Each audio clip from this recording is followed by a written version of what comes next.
बुलढाणा लोकसभेसाठी महायुती महाविकास आघाडीने अपक्ष एकूण 21 उमेदवार आपले भवितव्य आजमावत आहेत। मात्र बुलढाणा लोकसभा मतदारसंघात महायुतीचे उमेदवार प्रतापराव जाधव, महाविकास आघाडीचे उमेदवार नरेंद्र खेडेकर आणि अपक्ष उमेदवार रविकांत तुपकर यांच्यात तिहेरी लढत होत आहे।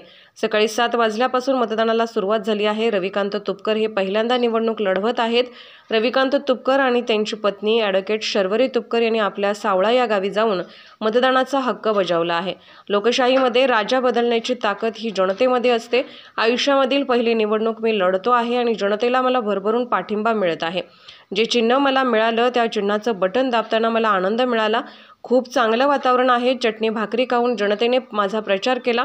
जनतेचे उपकार मी कधीही विसरणार नाही। जनतेनेच ही निवडणूक हाती घेतली आहे आणि जनतेचा विजय होणार आहे। तरुण तरुणी वृद्ध महिलांनी मतदानासाठी बाहेर पडून मतदानाचा हक्क बजवावा असे अपक्ष उमेदवार रविकांत तुपकर यांनी आवाहन केले आहे। नाही, आज हा खऱ्या अर्थानं लोकशाहीचा उत्सव आहे, आनंदाचा दिवस आहे। लोकशाहीमध्ये राजा बदलण्याची ताकद ही जनतेमध्ये असते। आज बुलढाणा लोकसभा मतदारसंघातनं मी आयुष्यातली पहिली निवडणूक लढतो आहे आणि या निवडणुकीमध्ये जनतेचा मला भरभक्कम पाठिंबा मिळतो आहे। मी अतिशय छोट्या गावातून येतो।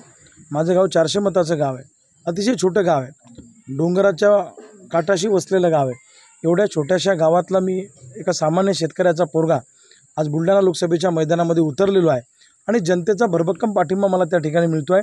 मी आज मतदानाचा हक्क बजावला।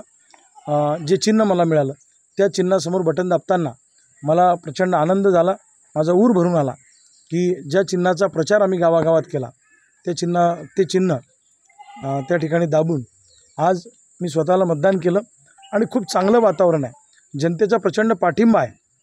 लोक चटणी भाकरी खाऊन स्वतःच्या घरच्या गाड्या घेऊन मिळेल त्या वाहनाने माझ्यासाठी प्रचार लोकांनी केला। जनतेचे उपकार मी मरेपर्यंत विसरू शकत नाही। जे प्रेम मोठमोठ्या राजकारण्यांच्या वाट्याला आलं नाही ते प्रेम माझ्यासारख्या छोट्या कार्यकर्त्याच्या वाट्याला आलेलं आहे। मी लोकांना काहीच देऊ शकत नाही, पण चळवळीमध्ये जो 22 वर्ष संघर्ष केला त्या संघर्षाची मजुरी देण्यासाठी लोक आज खंबीरपणे माझ्या पाठीशी जनता उभी आहे। कोण कुठं प्रचार करतं आहे मला माहीत नाही। जनतेनेच ही निवडणूक आता हाती घेतलेली आहे आणि जनता ज्या निवडणुकीमध्ये जनतेचा विजय प्राप्त होणार आहे, माझा म्हणजे जनतेचा विजय प्राप्त होणार आहे असं सगळं चित्र आहे। माझ्या चांबड्याचे जोडे करून जरी मी लोकांना घातले तरीसुद्धा लोकांचे उपकार मी फेडू शकत नाही। एवढं प्रेम या जनतेने या दरम्यानच्या काळामध्ये माझ्यावर दाखवलेलं आहे आणि आज समोरच्या उमेदवारांकडून दादागिरी करण्यात येते आहे, धमक्या देण्यात येत आहेत, बूथ कॅप्चरिंग करण्याचा प्रयत्न होतो आहे। काही ठिकाणी मशीनचा अनुक्रमांक बदलण्यात आलेला आहे, म्हणजे डाव्या हाताची मशीन उजव्या साईडला घातली, उजव्या हाताची मशीन डाव्या साईडला घातली। प्रचंड तक्रारी येत आहेत।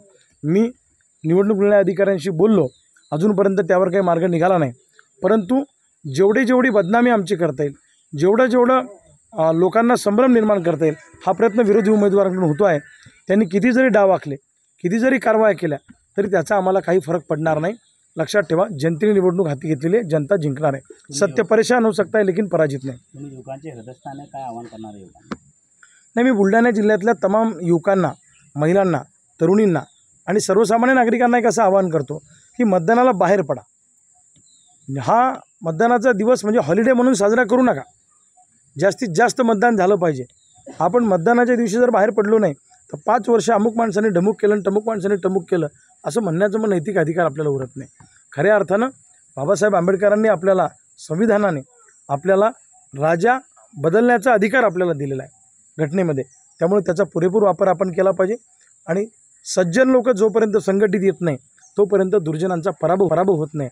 त्यामुळे सगळ्या चांगल्या लोकांनी, सगळ्या मतदारांनी मतदानाला जास्तीत जास्त संख्येनं बाहेर पडलं पाहिजे आणि आपल्यासाठी लढणाऱ्या माणसाच्या पाठीशी उभं राहिलं पाहिजे।